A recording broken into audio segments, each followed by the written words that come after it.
നല്ല ബ്യൂട്ടിഫുൾ ആയിട്ടുള്ള ചന്ദേരി സിൽക്ക് ഫാബ്രിക്കിൽ ആപ്ലിക് വർക്ക് ചെയ്തിട്ടുള്ള സൽവാർ സെറ്റാണ് നമ്മൾ ഈ വീഡിയോയിൽ കാണുന്നത്. ഇങ്ങനെയാണ് ഇതിന്റെ ഒരു പാറ്റേൺ വരുന്നത്. ഗ്രേ ഒക്കെ മിക്സ് ചെയ്തിട്ടാണ് ഇതിന്റെ ഒരു ഷെയ്ഡ് വന്നേക്കുന്നത്. യോക്കിലേക്ക് വരുമ്പോഴത്തേക്ക് നല്ല സിമ്പിൾ ആയിട്ടുള്ള ഒരു ക്രോഷ്യയുടെ വർക്കാണ് ചെയ്തേക്കുന്നത്. എന്നിട്ട് ഉള്ളിലേക്ക് വരുമ്പോൾ റെഡ് കളറിൽ നമുക്ക് ബീഡ്സ് വർക്കും ആപ്ലിക് വർക്കും ചെയ്ത് എംബ്രോയിഡറിയും ചെയ്ത് ഹൈലൈറ്റ് ചെയ്തേക്കുവാണ്. ടോപ്പ് ഫുൾ ഇങ്ങനെ ലൈൻസ് പാറ്റേണിലാണ് ടോപ്പ്. നമുക്കൊരു സിൽക്ക് മിക്സ് ആയിട്ടാണ് ഇത് വന്നേക്കുന്നത്. നല്ല രസമാണ് ഈ ഒരു ഫാബ്രിക് കാണാൻ. നല്ല സോഫ്റ്റ് ആയിട്ടുള്ള ഫാബ്രിക് ആണ്. ബാക്ക് സൈഡും ഇതുപോലെ തന്നെ ലൈൻസ് ആയിട്ടായിരിക്കും വരുന്നത്. അതുപോലെ തന്നെ ബോട്ടം വരുമ്പോഴത്തേക്ക് സാൻഡൂൺ സിൽക്കിലാണ് ബോട്ടം. ദുപ്പട്ട നമുക്ക് സോഫ്റ്റ് ആയിട്ടുള്ള മസ്ലിൻ സിൽക്കിലാണ് ദുപ്പട്ട വന്നേക്കുന്നത്. ഒരു വെറൈറ്റി പീസാണ് ശരിക്കും ഇത്. അതിൽ ഫുള്ളായിട്ട് ഫ്ലോറൽ പ്രിന്റ് ആണ് ചെയ്തേക്കുന്നത്. ഗ്രേയും ലൈറ്റ് ഗ്രേയും റെഡും കൂടെ മിക്സ് ചെയ്തിട്ടാണ് കളർ കോമ്പിനേഷൻ വരുന്നത്. സൈഡിൽ നമുക്ക് നല്ലൊരു ക്രോഷ്യയുടെ ലേസ് കൊടുത്തിട്ടുണ്ട് 4 സൈഡിലും.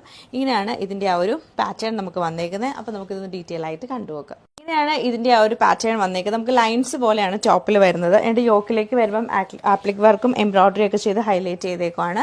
ദുപ്പട്ട നല്ല രസമായിട്ടുള്ള സെമി മസ്ലിൻ സിൽക്ക് ഫാബ്രിക്കിൽ നമുക്ക് സോഫ്റ്റ് ആയിട്ടാണ് വന്നേക്കുന്നത്.